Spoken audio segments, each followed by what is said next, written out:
Welcome to the 1 Million Years of Joy podcast. I'm Dr. Andrea Benaker, your host, and my intention is to inspire you to find more joy in your life through the stories from our guests and the science on joy and purpose.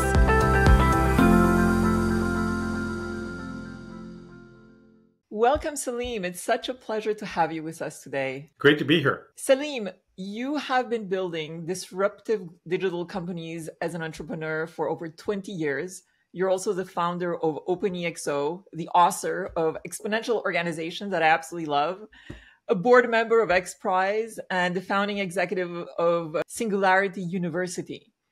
Can you share your journey and what led you to become a futurist and an entrepreneur? Yes. And now you know why I'm bold. So really it starts, I was attending the University of Waterloo doing a degree in engineering and theoretical physics. And I had a course on technical entrepreneurship, on how to build companies based on technology. And it was the first time I thought, wow, there are people that you can actually build a company. It had never occurred to me that that was possible before. I then went on a journey of building technology, big technology systems, and I ended up as the head of innovation. I came to the US in 1999 and I started building technology startups.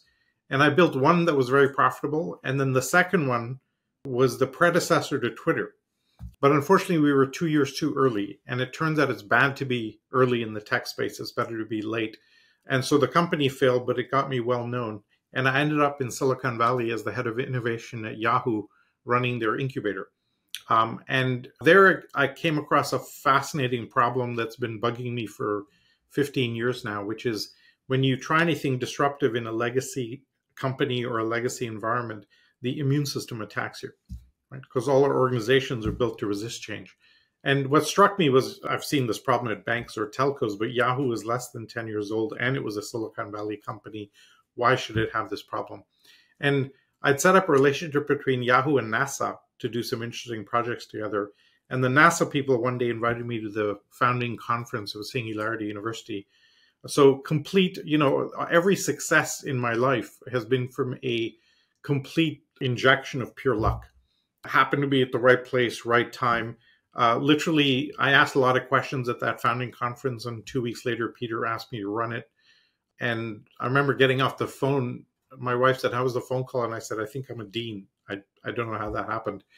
And so coming out of Singularity, the question we would get at these executive programs that we would do, we had 80 CEOs at a time, and they would kind of say, okay, we got the disruption. What the hell do we do on Monday when we get back to the office? How do we apply this? And the book was basically a response to that question. So let's talk actually about exponential organizations. Yeah. And what are the key principles that you share at Singularity University and also that you have in your book that, as I said, I absolutely love? So I think the first piece of this is that Moore's Law, the doubling pattern every 18 months that we've seen now for 60 years, that pattern is now happening in a dozen technologies. Biotech, drones are doubling every 9 months. Solar energy is doubling every 22 months. And there's now about a dozen technologies that are on a accelerated exponential curve. And this is something we've never seen before in the history of humanity. If you think about how Elon Musk works, he actually looks at a technology that was growing exponentially, lithium-ion technology or neural links. Where will that technology be on a 10-year doubling pattern? And then he tries to build a company to intercept that curve. And he just does that over and over again. And so there's unbelievable potential, as we've seen on the internet and with mobile and with biotech, et cetera, with these technologies. The challenge is that our organization structures are all derived from 20th century large operating environments that are built for efficiency and built for predictability. And so we saw over about a 10-year period from 2008 to about 2018, a completely new breed of organization emerging where they learned how to scale the organization as fast as you could scale technology. And with the world becoming increasingly volatile, you don't need to be focused on efficiency and predictability. You need to be focused on adaptability, agility, flexibility, speed, and purpose.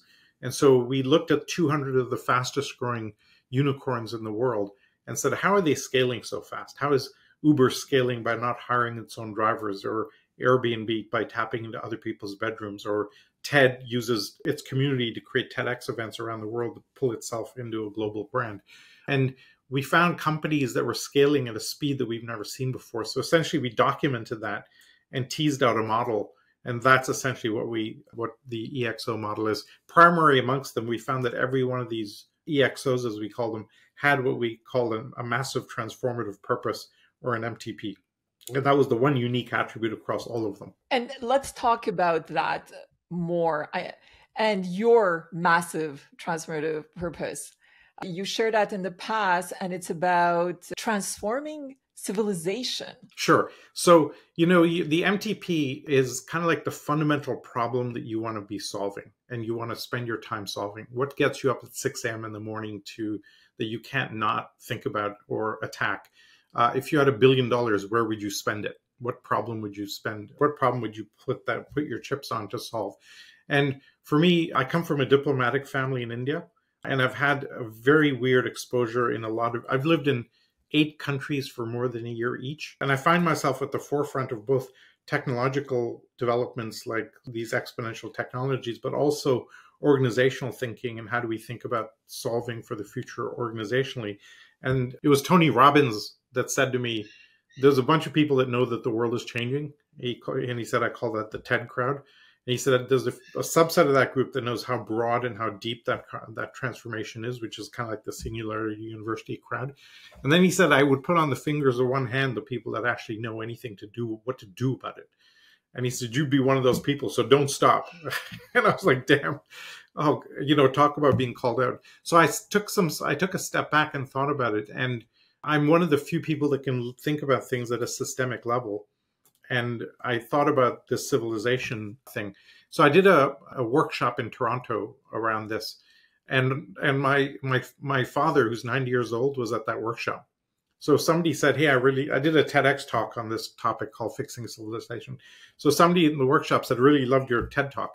And my dad puts up his hand and he said, can I heckle? And I said, yeah, of course you can heckle. And he says, totally disagree with your talk. And I said, well, do you not think we need to fix civilization? And he said, yeah, of course we do. The problem is not the fixing part. The problem is the civilization part. And I said, what do you mean? He said, well, we've not civilized the world. We've materialized the world. We're apes with tools operating in tribal structures, fighting each other when we have abundance. And we shouldn't be doing that. And, it was a wisdom bomb from the elders kind of dropping in. And I decided to focus a lot of time on that just because I'm at a point where I can kind of see that horizon a few years before most people. And therefore, I should be thinking about what can we do. So, for example, we've built an ecosystem around the book. And the primary problem we've solved or gone about trying to solve is this immune system problem.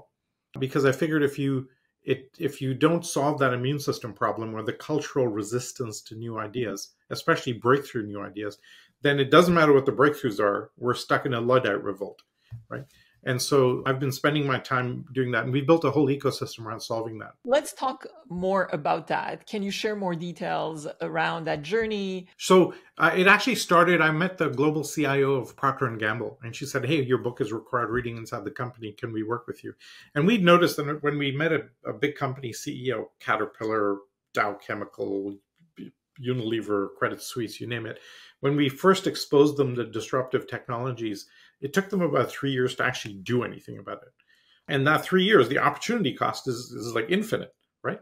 And so in today's world, say if you're a bank, you can't be waiting around 3 years looking at Ethereum. You've been left behind way far too long. So I decided to try and solve that problem, and we came up with a 10-week engagement that we piloted with Procter & Gamble. And we said, let's see if we can hack culture at scale in a big company. And it worked. In fact, it worked so well that I thought maybe we got lucky. Maybe we caught them at the right time. P&G is very advanced. So we did it a second time with the largest insurance company in Mexico, which is family-owned, regulated. Insurance is pretty conservative. And it worked even better. So we systematized it. We've created a 10-week engagement that we've now done 60 times with big companies around the world. And we're now reliably able to move leadership, culture, and management thinking 3 years ahead in that 10-week period. And then we decided, okay, that's great, but now let's attack public sector. Because now the existing policy is the immune system. and we have bankers fighting Bitcoin, we have taxis fighting Uber, and we're not progressing society along quickly enough. And so we adapted the process and created a nonprofit out of Miami. It takes 16 weeks to do in the public sector, but we've done it 6 times, most notably with the mayor of Miami. So a lot of the buzz around Miami is we were able to convert public sector thinking from being angry or fearful about disruptive new technologies and embracing them and looking at them as an opportunity rather than as a threat.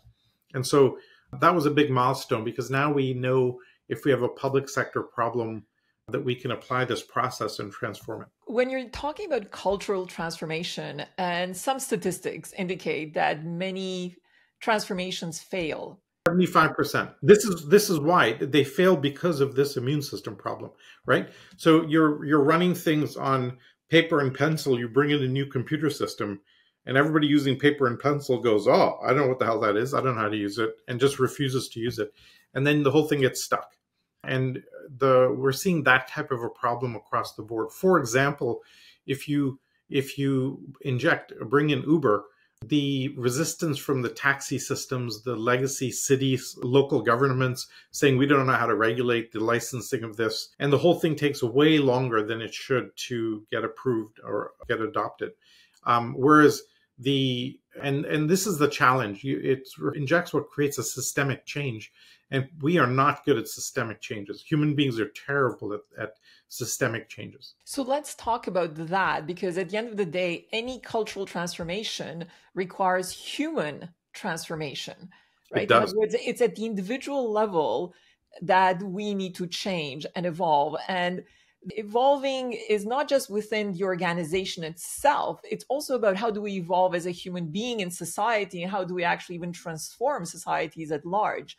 So I was curious if you could share some insights on what perspectives you have gained in terms of how do we facilitate the embracing of new possibilities and the evolution for human beings. So if I go back to my MTP and I think about transforming civilization, there's 2 or 3 levels of that.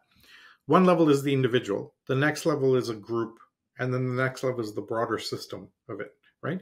Now, I looked at that and said, if you'd look at transforming an individual, we have a pretty good tool set for doing that. For example, in the past, we used to use yoga or martial arts to align mind and body, and meditation, and prayer, and we have structures and mechanisms for managing the self, right? Those structures have grown, I would say, exponentially now, because then we created neuro-linguistic programming techniques, which is Tony Robbins and landmark education.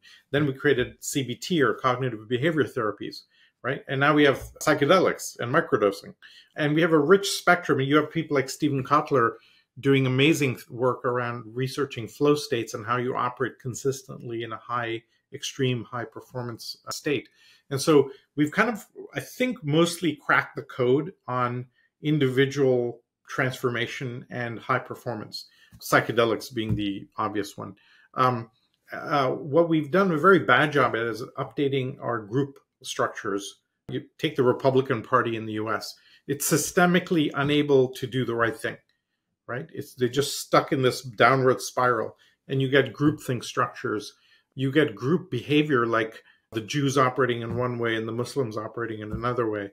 And you can maybe be able to transform the individual, but transforming the group, it turns out to be much, much harder. And much more important, this is why we decided let's focus on the group efforts, a company or a tribe or a public sector environment. And we have to figure out how to solve that problem if we have any chance for the future.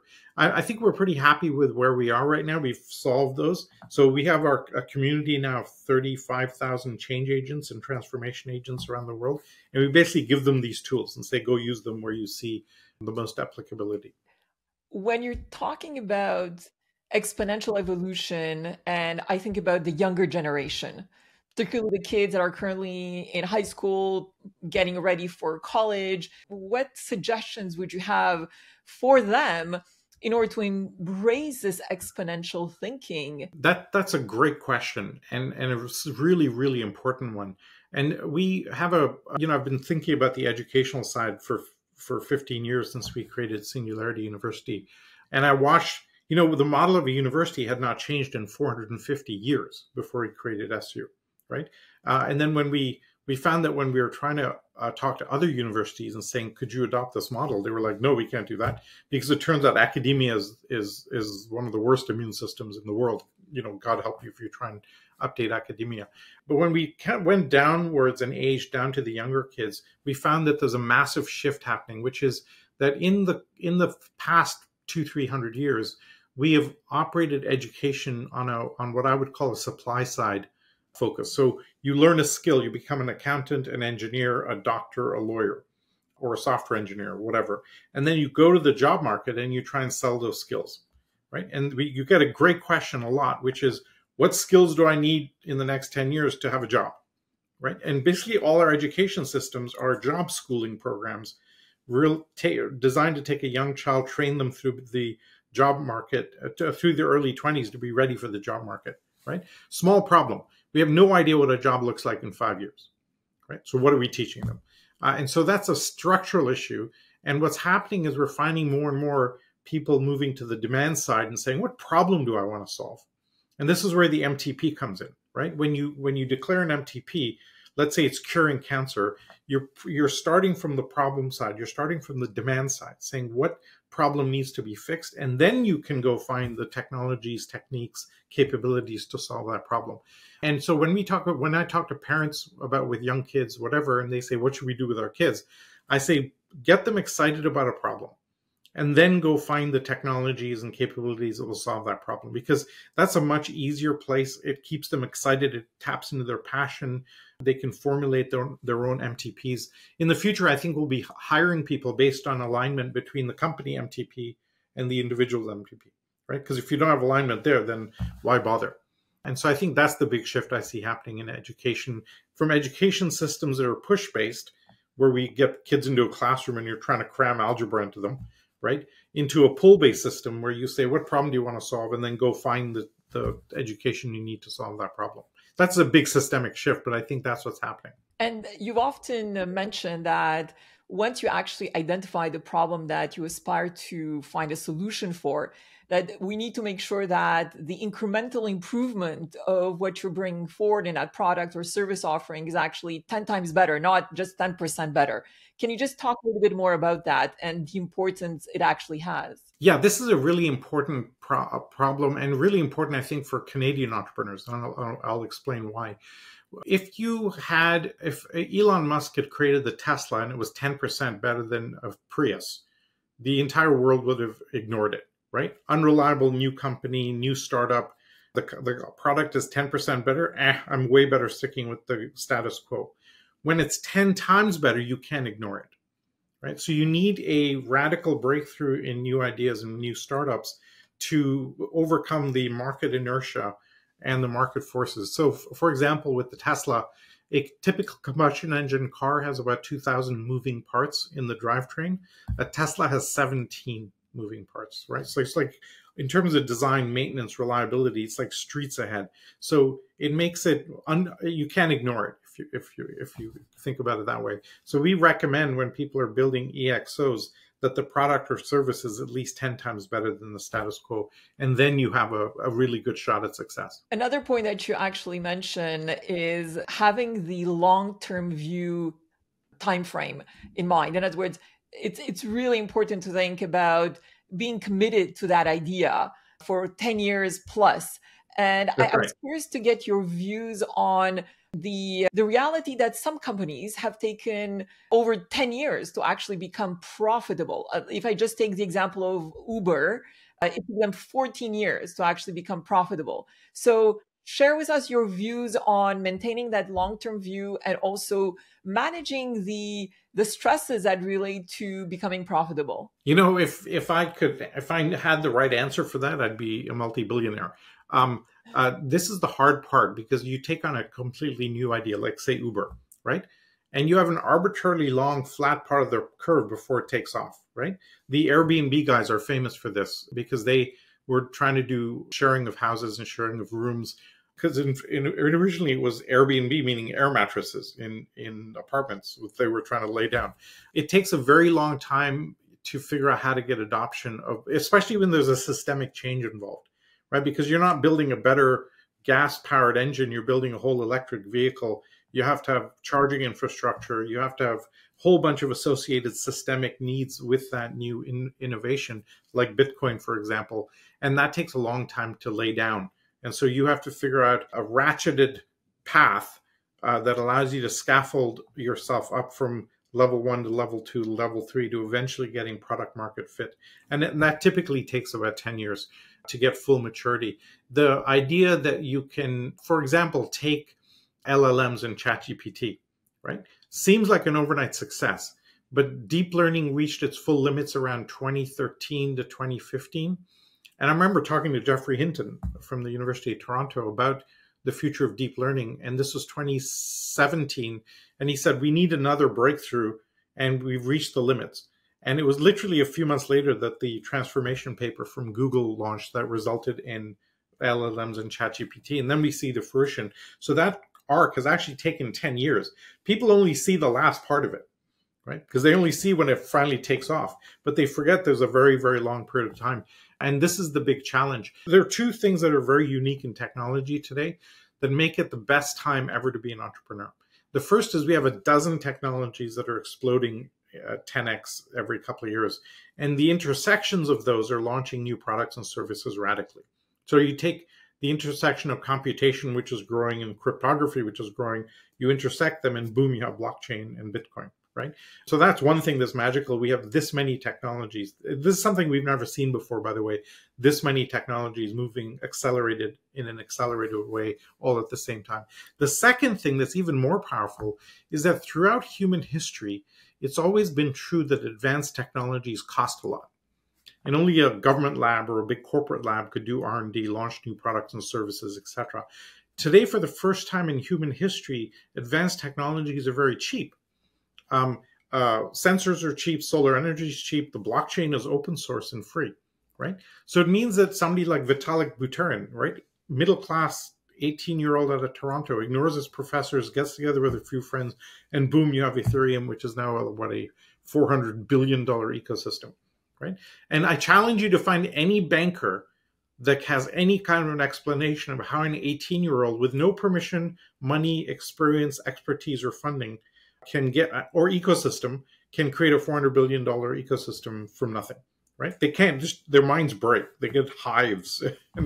and this is the incredible opportunity that I think exists. And just to go back to the earlier point, the challenge I see with Canadian entrepreneurs is that we often, I find them building features that may evolve into products that may find a marketplace, right? Whereas really today, if it's so, things are moving so fast, you should just go for the biggest problem you can possibly dream of and just go attack that. And as you do that, there's this balance that is connected to the financial reality, and bootstrapping is one strategy, of course, that many entrepreneurs move forward with. It allows them to really maintain their equity and control within the organization.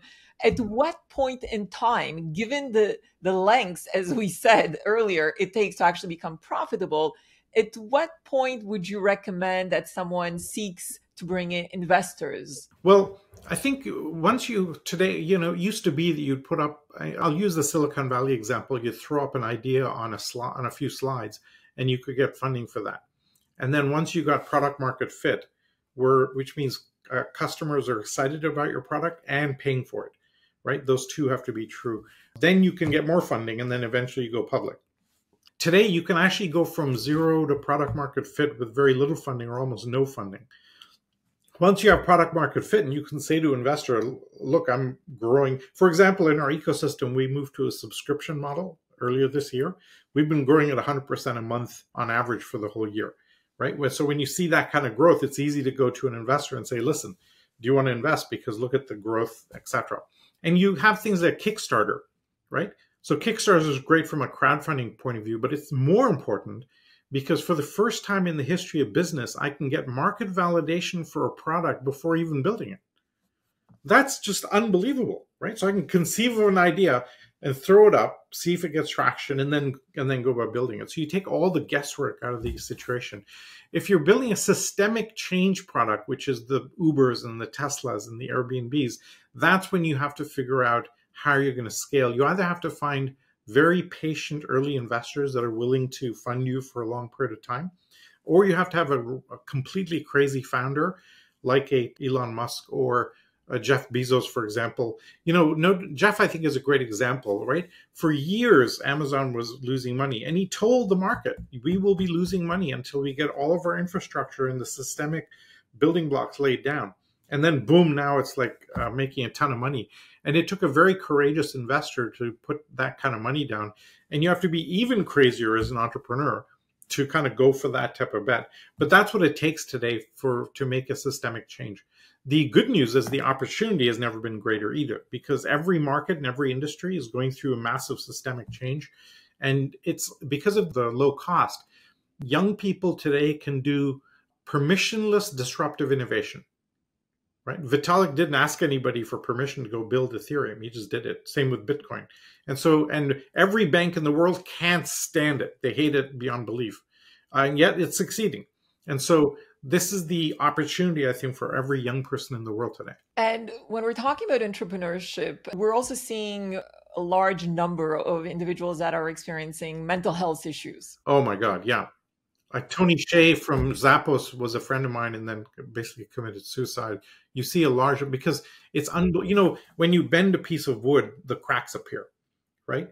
And with mental health, we all have fragile mental states in different ways. And entrepreneurship will about test you as more profoundly than pretty much anything, right? Because once you start the journey, problems come up that you just have to solve, and there's no way around that obstacle. And let's say I'm a world-class athlete and I get injured. Well, I can take 3 months off, rest myself, and then come back to the sport, right? If you're in entrepreneurship and you have a body blow like the pandemic hits, and now you have nothing and your revenues drop, you have to somehow solve for lasting. How long is it going to last? A year, 3 years, 4 years? You have no idea how long it's going to last. You have no mechanism for getting funding, and you can't get off the bus. You have to solve that problem, otherwise your whole company goes bust. And this is the difficulty with entrepreneurship, is you're dealing with unbelievably uncertain environments. The best analogy I've ever found for entrepreneurship is turtle eggs. Okay, so a turtle will lay 200 eggs on the beach. Right? Maybe only 150 of them hatch for whatever reasons. Now you have 150 little turtles running down towards the water. The birds are eating them. The animals are eating them. Then they get to the water and the surf is pounding at them. They finally get into the water, and now the fish are eating them. And out of the 200 original eggs, maybe 5 get to the bottom, right? And now those 5 become big turtles and off they go. The problem is when you're looking at the original nest, if you're an investor, you have no idea which 5 are going to make it to the bottom.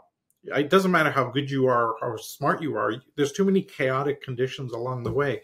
This is why investors will invest in 10 companies, knowing 8 are going to fail, but 1 can succeed, and you're off to the races and you've made your numbers for the whole fund. And so this is why they use a portfolio approach to diversify risk. It's a very biological approach. And the problem is, if you're the poor little baby turtle, you've got a 1 in 50 chance, right? Startups have a typically 1 in 95% failure rate. So it's a very tough slog. And if you have any type of mental fragility, and we all do for various reasons, it exposes those mental fragilities, and then you have a fairly big risk. So it's very tough. I think when I advise entrepreneurs, I tell them, make sure you have a coach and make sure you have a support system. And make sure if you find you're mentally fragile in any way, you can figure out ways of taking time off when needed to recoup a little bit. Even just a little bit along the way is a huge success. What did Elon Musk call it? Eating glass while falling off a cliff, something like that. It's pretty much that's what it is. You have to. This is why it requires so much passion and dedication to the problem space, right? So I've built 7 companies. Okay, the 4 that failed, 3 out of the 4 were because I wasn't that excited or passionate about it. I was doing it for some other reason. I was trying to make money. I saw an easy opportunity. Whenever I did something that I wasn't deeply passionate about the idea, it mostly failed, right? And so this is why the MTP becomes so important. That passion that you have for that problem space of what keeps you going through the really, really hard times. Now that we've spoken about entrepreneurs, let's also focus on the traditional organizations and Yeah. some of the challenges that they're facing. You talked about the immune system going crazy. I know you mentioned the 10-week process to actually Yeah. bring forward that transformation. And I know in some of your talks in the past, you've shared the example of Walmart and how they've attempted it 4 times before actually having an illumination, let's just call it. Can you just share that process that some leaders, CEOs, executives within traditional organizations can embrace the exponential mindset and actually bring forward impactful results? I've now interacted with probably at board level, probably 200 out of the Fortune 500. Mostly the CEO brings me in and asks me to please yell at the board to give him permission to change the company, right? Because they have to radically change the company in today's world. And I've only found one consistent success formula for disruptive innovation, which is do not do disruptive innovation in the core organization. You'll evoke this immune system problem. Everybody will hate you. And either it'll get spit out because they can't process it, or it'll get diluted so much it's not innovative anymore.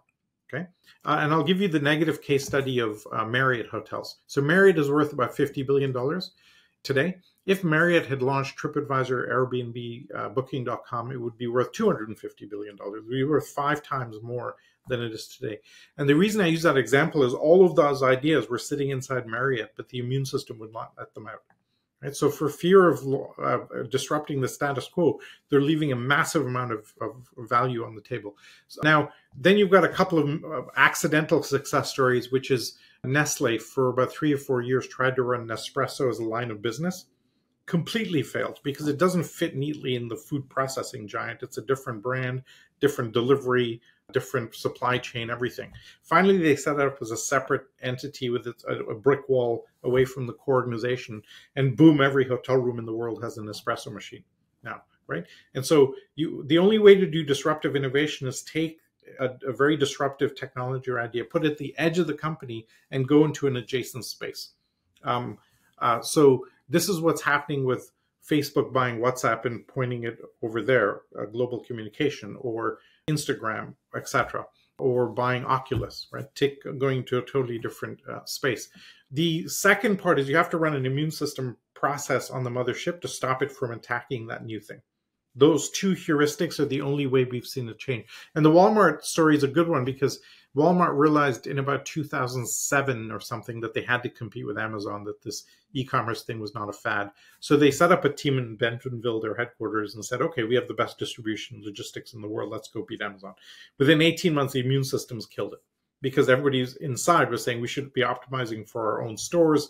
That PE ratio on Amazon is ridiculous. It'll never succeed, etc. It's the exact same conversation that happened for about 10 years in the car industry, where they just literally refused to believe that Tesla would succeed until it's 10 times their own market cap. And everybody's like, oh, okay, maybe we'd rather be them than us. You know, I mean, how long does it take? It's incredible. So Walmart tries it a second time and puts a team at the edge and says, okay, go be disruptive and create a different system, but use our existing inventory because we have the best in the world. Why not use that asset? 18 months later, the business has figured it out and killed that thing on the edge. So they do it a third time with a very courageous decision that said, go to the edge and go build your own independent distribution logistics. Even though we have the best in the world, we have to figure this out. It starts to succeed. The business got excited, pulled it back in and killed it. And it was on the fourth iteration that they finally put it separately, independently. And only after it achieved its own critical mass did they start stitching the back ends together. The problem was in that intervening 4 cycles, about 6-7 years, Amazon is gone. And you can't catch it. These are not dumb people, right? You have some of the smartest people in the world at Walmart. The problem is that as a business community, we've never had to do this before.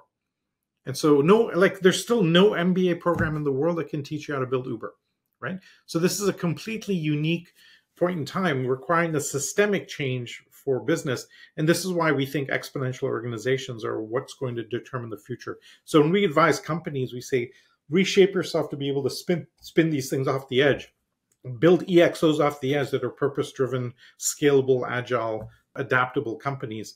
And then if they're successful, don't bring them back in, spin them off. And what role does individual existential purpose, if you wish, play, particularly as some of these companies have a huge MTP, they're establishing very clearly where they aspire to go. Do you feel that executives and leaders also should play a role in helping individuals find their MTP? Absolutely. I think it's a talent management problem now, right? So there's a statistic, I think, today